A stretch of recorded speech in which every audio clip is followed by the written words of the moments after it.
Africa ने silicon valley को पीछे छोड़ा। डिजिटल सप्ताह तकनीक का भविष्य बदलने वाला है।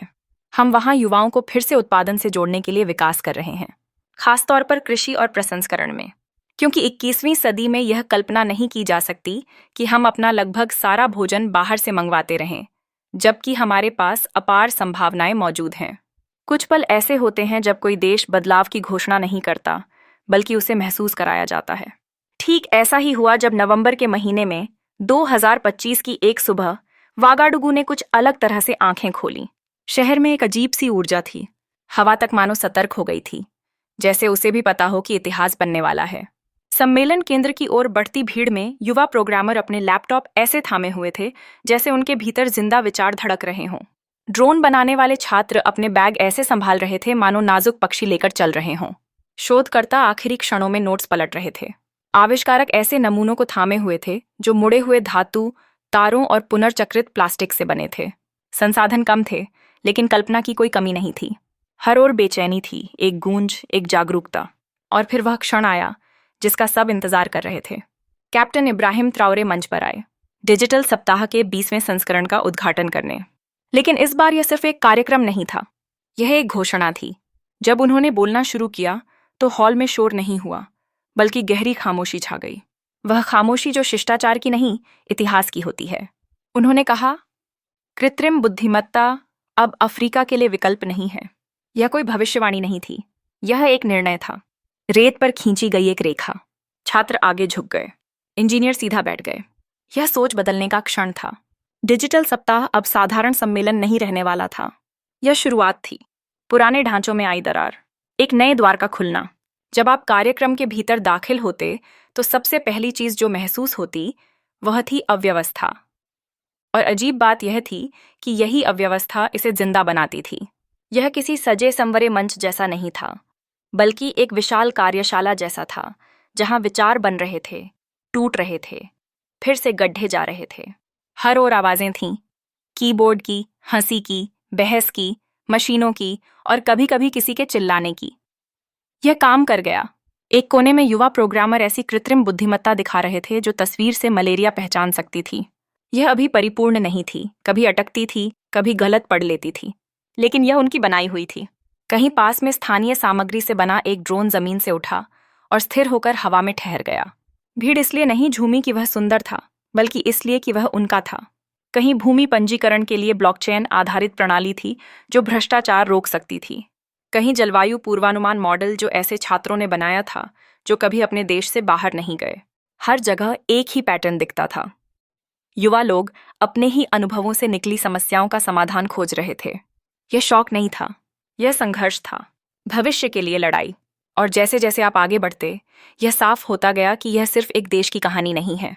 घाना के प्रतिनिधि मेहमान बनकर नहीं आए थे, साथी बनकर आए थे। माली के युवा डेवलपर ऐसी तकनीकें लेकर आए थे जो कठिन हालात में जीवन बचाने के लिए बनी थीं। यह डिजिटल सप्ताह एक कार्यक्रम नहीं था, यह एक पीढ़ी का उठ खड़ा होना था, एक महाद्वीप का अपनी तकदीर खुद लिखने का संकल्प। और यहीं से दुनिया की निगाहें वागाडुगु पर टिक गईं, क्योंकि भविष्य अब इंतजार नहीं कर रहा था, उसे यहीं इन्हीं हाथों से गढ़ा जा रहा था। यह किसी सम्मेलन जैसा नहीं लग रहा था, बल्कि भविष्य की एक रिहर्सल जैसा महसूस हो रहा था। अव्यवस्थित, अप्रत्याशित, ऊर्जा से भरा हुआ और पूरी तरह नजरअंदाज करना असंभव। एक कोने में युवा प्रोग्रामर एक टैबलेट के चारों ओर खड़े थे, जिसमें एक ऐसा कृत्रिम बुद्धिमत्ता आधारित तंत्र दिखाया जा रहा था जो तस्वीर देखकर मलेरिया की पहचान कर सकता था। वह अभी परिपूर्ण नहीं था, कभी रुक जाता था, कभी गलती करता था। लेकिन सबसे जरूरी बात यह थी कि उन्होंने इसे खुद बनाया था। कोई विदेशी सलाहकार नहीं, कोई आयातित मॉडल नहीं। इसलिए हर गड़बड़ी असफलता नहीं लगती थी, बल्कि सीखने और आगे बढ़ने का प्रमाण लगती थी। यह दिखा रहा था कि अफ्रीकी तकनीक अब अपने पैरों पर खड़ी होना सीख रही है।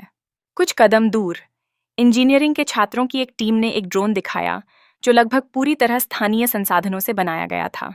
साफ दिख रहा था कि उन्होंने इसकी तैयारी में कई रातें जागकर बिताई हैं। किनारे खुरदरे थे, तारें बहुत सुंदर नहीं थीं और सॉफ्टवेयर कभी कभी थोड़ी देर के लिए रुक जाता था। लेकिन जैसे ही वह जमीन से ऊपर उठा और स्थिरता के साथ हवा में रुका, भीड़ खुशी से झूम उठी। इसलिए नहीं कि वह परिपूर्ण था, बल्कि इसलिए कि वह उनका था। यहीं बना, यहीं सोचा गया, यहीं डिजाइन किया गया। इसी क्षण बातचीत का विषय बदल गया।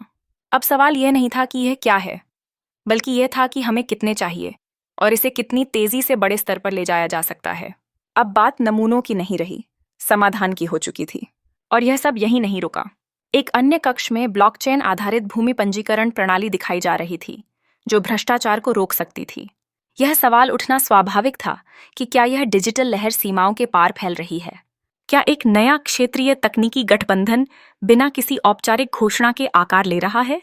अफ्रीका और प्रवासी समुदायों के युवा कार्यकर्ता और उद्यमी एक साथ आकर विचारों का आदान प्रदान कर रहे थे, व्यापार शिखर बैठकों और सांस्कृतिक संवादों में भाग ले रहे थे। जितना अधिक समय आप वहां बिताते, उतना ही मुश्किल होता जाता इसे केवल एक स्थानीय आयोजन मानना। सतह के नीचे कुछ बड़ा सांस ले रहा था, साझा महत्वाकांक्षा जो सीमाओं के पार फैल रही थी। साहिल क्षेत्र ने हमेशा समान संघर्षों का बोझ उठाया है, असुरक्षा, बेरोजगारी, प्रतिभाओं का पलायन और अनुचित वैश्विक कथाएं। लेकिन अब इन हॉलों में चलते हुए कुछ नया दिखाई दे रहा था। वही क्षेत्र अब अपने साझा समाधान खोज रहा था। घाना की उपस्थिति ने इसे और स्पष्ट कर दिया। वे अतिथि बनकर नहीं आए थे, बल्कि सहयोगी बनकर आए थे। वर्षों से उन्होंने वित्तीय तकनीक, इलेक्ट्रॉनिक शासन और साइबर सुरक्षा पर काम किया था। अब वे अपने विचार खुले दिल से साझा कर रहे थे और एक एकीकृत डिजिटल पश्चिम अफ्रीका की कल्पना कर रहे थे। यह दृश्य असामान्य था। आमतौर पर अफ्रीकी तकनीकी आयोजनों में हर देश अपनी ही दिशा में चलता है, लेकिन यहाँ कोई लेन नहीं थी। माली की टीम ने माहौल को और गहरा कर दिया। वे ऐसे डेवलपर लेकर आए थे जिन्होंने सीमित संसाधनों और अत्यधिक दबाव में डिजिटल स्वास्थ्य उपकरण बनाए थे। उनके चेहरों पर वह दृढ़ता थी जो केवल वास्तविक जरूरतों के लिए तकनीक बनाने से आती है, न कि केवल प्रदर्शनी के लिए।